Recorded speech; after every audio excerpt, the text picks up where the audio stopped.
Good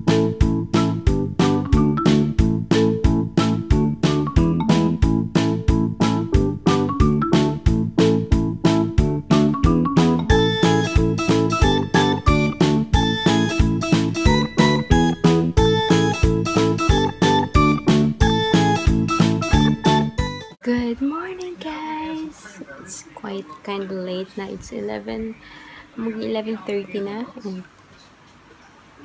Tulog si Zach. Hindi ako makapag-vlog kasi hindi pa ako nag-edit ng vlog yung vlog yesterday, hindi ko pa na-edit. Tapos, sa phone ko pa. So, I had to transfer sa laptop first bago ako ngayon ako nag-vlog. Pero hindi ko pa na-edit, na transfer ko pa lang kasi napakain ko na si Zeb. Sabing may natira pang adobo kahapon. So, sakto, yun ang ulam niya today. Tapos, ang niluto kong ulam namin ni Daddy is ginataang dapat sitaw kalabasa. Pero wala na ako naabutang sitaw kahapon sa grocery. Kaya kalabasa lang, tsaka baboy. Sobrang simple.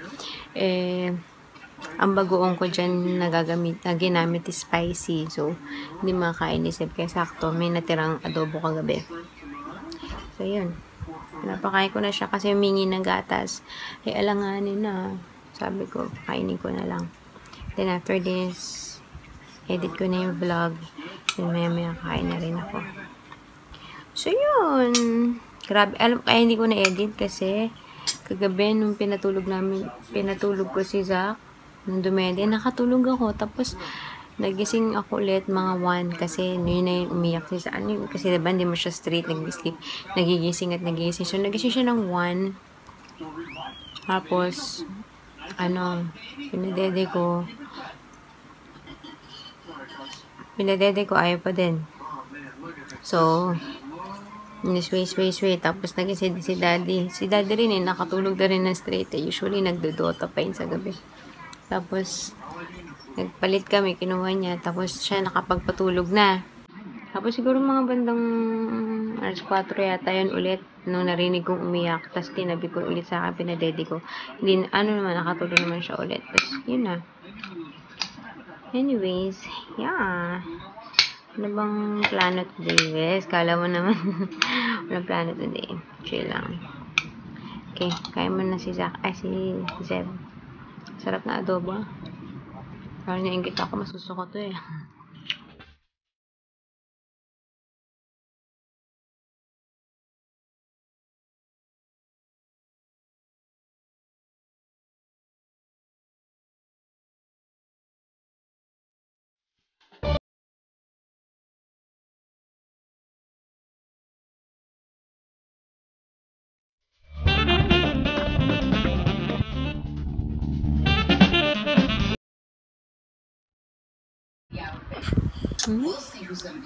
Dapat say mama.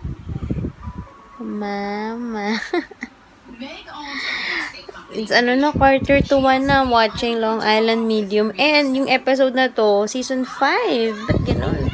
Panood ko na to sa YouTube.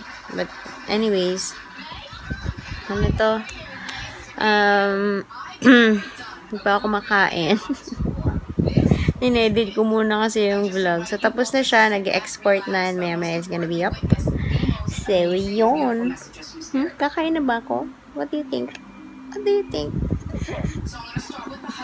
Nagkikigil ko.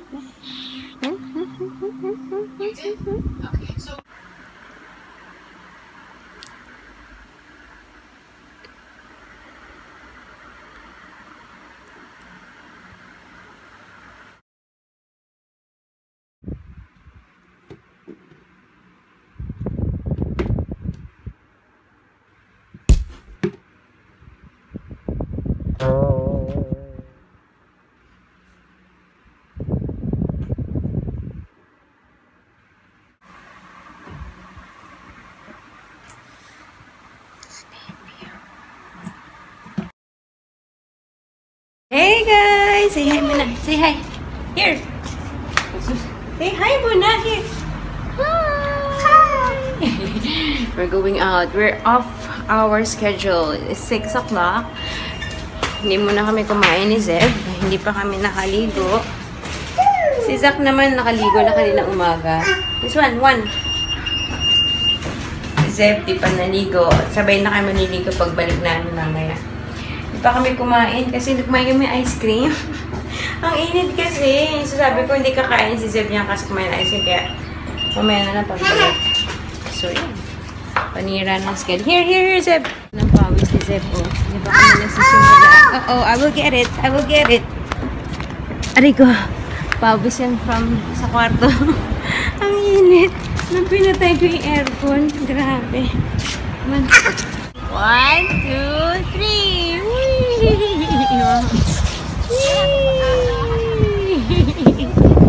Uh-oh.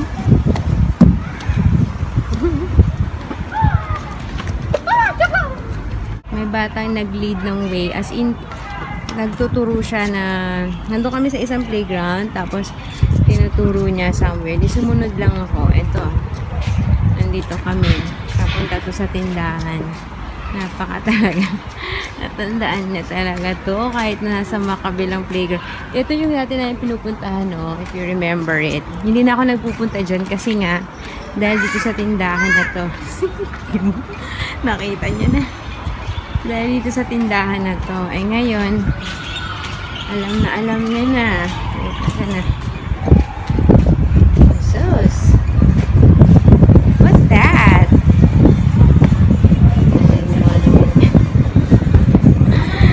Iwanan na yata ng panahon. Surprise eggs? Uy, we already had ice cream, di ba? Diba we already ate ice cream, Zeb? Ito na lang binili ko dahil nag-ice cream na kami. Tignan mo dito, walang katao-tao. Samantalang dun sa pinanggalingan namin, ang daming bata, kahit mga malalaking bata. So, dito na lang kami ni Zeb. Since nandito na rin lang kami. You want pa? Last one. Red? You want the red one? Yes, yellow. What color do you want? Yellow? Okay, I'll give you yellow. Ay, nako. Nanlalagit na ako. Hindi na ako nagpalit ng damit kasi nga sabi ko pag uwi, maliligo naman na ako. Lapot ko na. Anyways, will you play na, Sir? Pag uwi na lang namin, maliligo muna kami din tsaka kakain. Hi guys! We're back home. Ang bilis namin di naman, isang oras, almost 1 hour din kami sa labas. Hinahanap kasi niya yung chuchu. Nandun kami sa playground. Chuchu siya ng chuchu. Siguro may nakitaan siya meron. Hinahanap niya yung si Thomas niya. Kasi na ba? Hawak niya. Si chuchu train. Tapos, yun yung ginamit kong cue. Sabi ko, sige, balik tayo sa bahay. Let's get it. Tapos, hanggang sa inano ko na kasi pag naliligo yung sinasama niya na yun. Pagligo. So yun, na-entice na siyang bumalik. And then, pinaliguan ko. Ako hindi pa nakaligo pala kasi wala pa si Daddy. Wala mababantay kay Zach. Kaya, pag ganyan kasi pinaliligoan ko si Zeb. Tapos si Zach nakaupo sa stroller. Nandun siya sa labas ng CR. Pinanunod kami. Pero umiyak siya kasi feeling ko nainitan na siya. Mainit kasi. Kaya yun, hindi pa ako naligo. And now, kumakain na si Zeb ng kanyang adobo. Si Daddy pa uwi na daw. So, pag nakauwi si Daddy, I'm gonna take a bath. I'm gonna eat first. Take a bath and then punta kami ni Zach sa Parkway. I don't know. We'll see pa. Pag sinipag ako. Kasi feeling ko yung ulam namin ngayon, maraming matitira for tomorrow. Since, ang dami kong niluto, dalawa lang kami ni Daddy kakain. Kumaga, hindi kasama si Zeb sa hatian. Kasi nga manghang yun. So, feeling ko abot pa siya hanggang bukas. We'll see pa. Hi guys! Ano na bang oras? Siguro mga 9:20 na. Labas ako to the grocery store. What's new? Tagal ni Daddy kumain tapos nag-big business pa, kaya ngayon lang ako nakalabas. Hindi ko na sinama si Zach para makatulog na kasi inaantok na yun. Kesa naman mag-iiyak pa siya sa grocery kasi sleepy na. So, iniwan ko na lang. Anyway, tomorrow magninilagang Nilagang baboy na lang ako. So, at least may idea na ako na bibilin ko. I'll see you later. Okay guys, I'm done. 10:05 na. Bigat na naman ang dala ko. Meron pa dito sa kabila. Diaper ni Zeb. Bumili akong melon, dragon fruit. Dahil ko gusto pa try kay Zach. Tsaka, bukas na gagawin ko sa kanya avocado fries. Nakakita ko ng recipe. Yung avocado parang kakat mo in strips and then covered with egg flour and breadcrumbs. Tapos ibibake.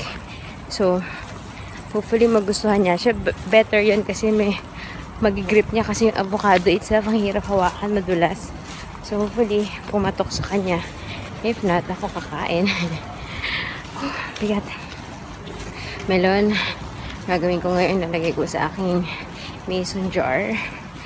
And yun. I'm gonna see you guys tomorrow. Thanks for watching.